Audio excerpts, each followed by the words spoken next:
ये अभी कौन सा चल रहा है चैप्टर? उत्तर वैदिक काल। कौन सा चैप्टर चल रहा है? उत्तर वैदिक काल। उत्तर वैदिक काल में जो है रामायण का रचना हो गया है, महाभारत का भी हो गया है, महाकाव्य जितने भी है सभी का रचना हो गया उत्तर वैदिक काल में।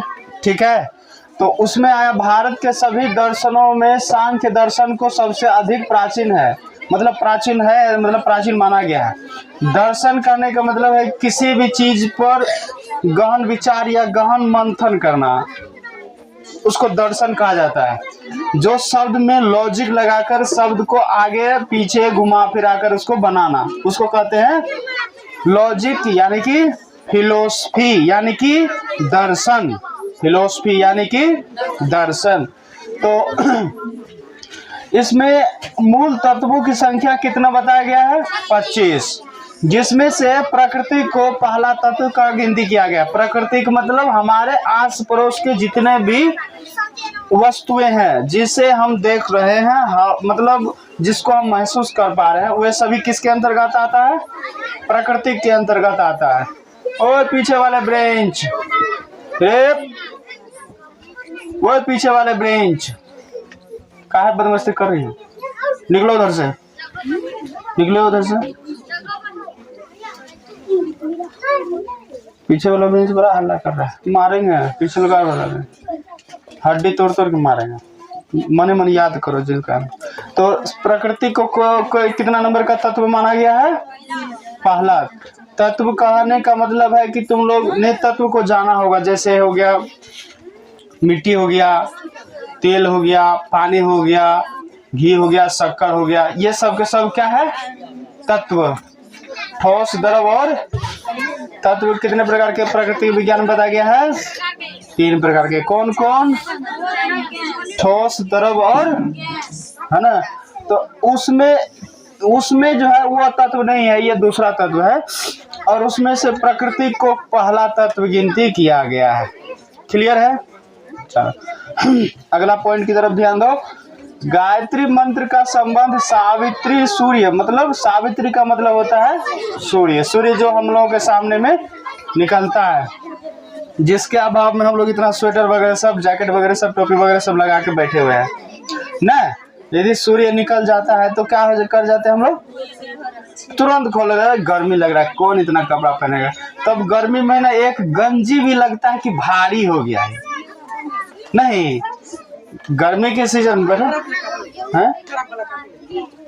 गर्मी के सीजन में क्या हो जाता है, एक गंजी भी लगता है कि ये शरीर पर क्या हो गया? भारी हो गया, बोझ हो गया। तो वह किसके कारण? सूर्य कारण। सूर्य क्या बढ़ा देता है? गर्मी। सूर्य क्या बढ़ा देता है?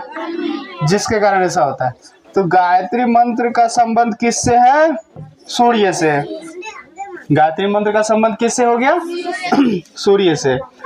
सूर्य नामक देवता से। इस मंत्र का उल्लेख सबसे पहले उत्तर वैदिक काल में ही हुआ था। उत्तर वैदिक काल में जो लिखा गया ग्रंथ ऋग्वेद में मिलता है, यानी कि गायत्री मंत्र का सबसे पहला उल्लेख जो मिलता है कहाँ पर मिलता है? ऋग्वेद में मिलता है। याद रहेगा। गायत्री मंत्र से तुम लोग सब परिचित हो? कितना विद्यार्थी जानता है गायत्री मंत्र? हाथ खड़ा करो तो। एक को नहीं जानता।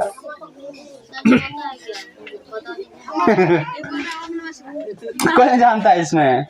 ये भगवान, चलो ठीक है, नहीं जानो। सर जी बताइएगा तभी न जानेंगे। अरे तुम लोग सब जानता है। ओम नमः शिवाय नहीं है? हाँ वही है, हाँ वही है। लंबा है, तुम लोग सब जानता है। उसका मैजिक भी दिखा चुके तुम लोग को। ओम भूर्भुवः स्वः तत्सवितुर्वरेण्यं भर्गो देवस्य धीमहि धियो यो नः प्रचोदयात्। सब जानता है? तुम लोग पता नहीं? सब मारेंगे। तो इसका चमत्कार वो सब जानता है, वो सब मानता है, समझे ना? आई लोग कहता है नहीं जानते, सब नहीं जानते क्या होता है। अरे बकलोल, सब जानता है। एक बार और बताए थे लोग, नहीं तो का उल्लेख क्या गायत्री मंत्र का से उगल छ तोरा घरे नहीं सर गायत्री मंदिर मंदिर है, मंदिर भी है तो ठीक है तो होता है। हाँ तो इसका उल्लेख सबसे पहले कहाँ पर किया गया है? ऋग्वेद में। ठीक है, यह सावित्री को सूर्य की पुत्री का भी माना गया है। सावित्री को सूर्य का कौन माना गया है? पुत्री मतलब बेटी, सूर्य का बेटी माना गया। तो मनुस्मृति में 10 यमों का उल्लेख मिलता है। यम का मतलब नियम, यम का मतलब यम का मतलब नियम। नियम किस चीज का? जीवन जीने का नियम। ए बगल बाट मारबल रहता से फोड़ दो। यम कहते हैं किसको? नियम को। और नियम क्या बताता है? जीवन जीने की कला। नियम क्या बताता है? जीवन जीने की। पहला में है 10 यमों में पहला यम है ब्रह्मचर्य। ब्रह्मचर्य का मतलब ब्रह्मचारी रहना। रे मारेंगे तो गाड़ी पर उठा के उखाड़ी देंगे। तो पहला आता है कौन सा? ब्रह्मचर्य। ब्रह्मचर्य। उसके बाद जैसे अभी जितने भी विद्यार्थी लाइन में है सभी क्या है? ब्रह्मचर्य है। विद्यार्थी लाइन में जितने भी है क्या है? शादी हो गया तो उसका ब्रह्मचर्य खंडित हो गया, टूट गया, अब नहीं ब्रह्मचर्य नहीं रहा, तो उसको ब्रह्मचर्य। उसके बाद दूसरा में आता है दया। दया कहने का मतलब प्रत्येक पशु पक्षी जीव जितने मात्र हैं सब पर दया का भाव, दया की दृष्टि रखना। दया मतलब सबको क्षमा करना, सबको क्षमा करना, इसी को बोला जाता है दया। क्या कहा जाता है उसको? दया। जैसे बकरी पर जब छुरिया चली तब दया खत्म, दया अब लो जा। वहां पर तो दया नहीं है तो मारेंगे, जैसे समझा रहे तो समझो नहीं। दया कहते हैं किसी पक्षी मतलब जिस पशु में या जिस पक्षी में या जिस मानव में अपने आप को रिप्रेजेंट करने की क्षमता नहीं है उसके प्रति सहानुभूति रखना क्या कहलाता है? दया कहलाता है। जैसे बकरी के बच्चा में मुंह बोली नहीं है कि हे भैया नहीं काटा हमरा, हे नहीं काटा, वो नहीं कर सकता है, सिर्फ मैं करेगा। अपनी भाषा में मैं करेगा, अपनी भाषा में क्या क्या करेगा? मैं करेगा। लेकिन मैं का शब्द हम समझ ये नहीं पा रहे हैं क्या बोल रहा है। जैसे अभी कोई अंग्रेजी में बोलने लगेगा, I speak to all of the students now are how to learn and about life exchange without a point of view. If you want to success in your life, then include our 10th rules of life. ये शब्द कोई समझा? यही हम बोले कि यदि जीवन में किसी को सफल होना है तो ये 10 नियम को क्या करना चाहिए? अपनाना चाहिए। और जो यदि भाग रहा है इस नियम से तो वह बस ऐसे वैसे भागते रहेगा। पहला में है दया। दया का मतलब यदि क्या मेरे दया का मतलब सभी जीव पर दया रखना। ठीक है। उसके बाद यदि कोई पैर से, हाथ से, टांग से, किसी भी प्रकार से अपंग है तो उनकी सेवा करना ही क्या कहलाता है? दया। क्या कहलाता है भाई? दया। कोई दोनों टांग से अच्छा हष्ट पुष्ट तंदुरुस्त है, भीख मांगने के लिए आ गया, दादा 2 टिका दया, दादा 10 टिका दया, हला 10 टिका ले, अब उसको देना ये दया नहीं कहलाता है। ये दया उसको देना भी नहीं चाहिए कुछ हो। रे बजर खसवा तोरा किया देवो, हाथ हो टांग हो, भगवान काम कर जो खोपी किया देवो, तोरा किया देवो, निकल तो है ना। तो उनको जो है 1 पैसा, 1 कौड़ी, फूटी कौड़ी तक भी नहीं देना चाहिए। समझ रहा है ना? अब बहुत आ जाता है उसको भगाओ, तब देना भी उसको चाहिए जो किसी प्रकार से अपंग है। है ना। तब अब मांगने के लिए आता है स्टैंडर्ड साइकिल से, अरे बाप रे। हैं? 2 मिनट रुका। उसके बाद दूसरा नंबर में क्या है? दया। दूसरा नंबर में क्या है? दया। उसके बाद आ जाता है क्षमा। क्षमा यानी कि कोई गलती कर चुका है, भयंकर गलती कर चुका है, तो उसको क्या कर दो? क्षमा कर दो, भूल जाओ, चलो जाओ, भूल गए तुम्हारा। उसके बाद आता है ध्यान। ध्यान का मतलब मेडिटेशन करो, ध्यान करो, 5 मिनट करो, 2 मिनट करो, अपने गुरु का ध्यान करो, अपने मतलब ईश्वर का ध्यान करो, जिस देवी देवता को तुम पूजते हो उसका क्या करो? ध्यान करो। समझ में आ रहा है बात? ध्यान जरूरी है। जिस देवी देवता को जो भी पूजता है, जिसको भी तुम लोग मानता है, ऐसा नहीं कि हम ये जोर देंगे हे यहाँ पे मान, यहाँ मान, अरे बकलो, ये कोनो जरूरी नहीं है।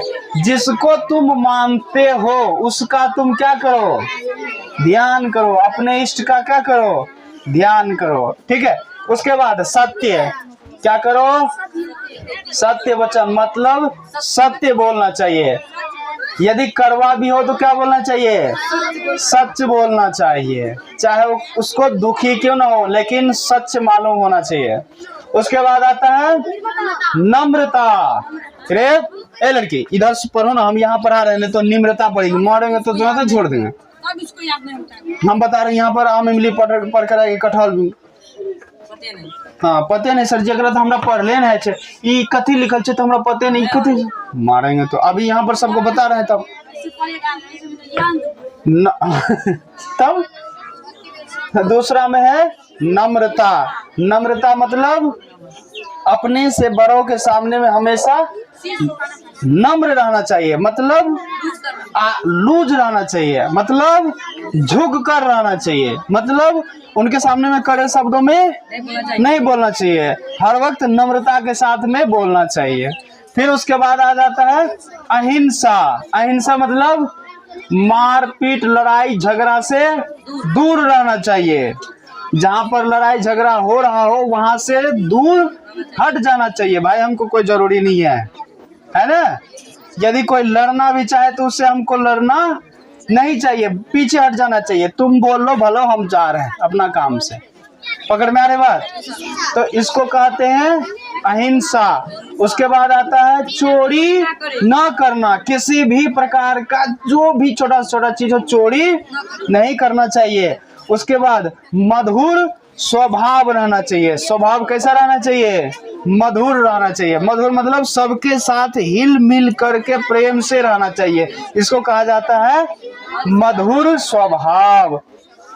उसके बाद आ जाता है इंद्रिय दमन। इंद्रिय मतलब मन को कंट्रोल में करके रखना चाहिए, मन को कंट्रोल में, हाथ को कंट्रोल में, मुंह को कंट्रोल में, आंख नाक कान टांग सबको कंट्रोल में रखना चाहिए।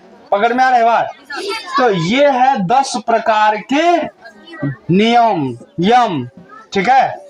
पुरुषार्थों की संख्या 4 बताई गई है। पुरुषार्थ मतलब धर्म, जो भी तुम्हारा धर्म है उस धर्म को कड़ाई से पालन करो। उसके बाद है काम। काम का मतलब है जो भी तुम्हारे दिनचर्या का काम है उसको डेली करो। विद्यार्थी लाइफ में हो तो पढ़ना है तो डेली पढ़ो, याद करना है तो डेली याद करो, वो हो गया काम। उसके बाद आ जाता है अर्थ। अर्थ मतलब अपनी रोजीमर्रा के लिए, जीवन चलाने के लिए थोड़ा थोड़ा अर्थ मतलब रुपया पैसा को भी अहमियत दो, जमा करो। उसके बाद है मोक्ष। अंतिम आ जाता है मोक्ष, मर करके अंतिम लीला खत्म, मोक्ष प्राप्त करो, राम नाम सत्य हो जाएगा।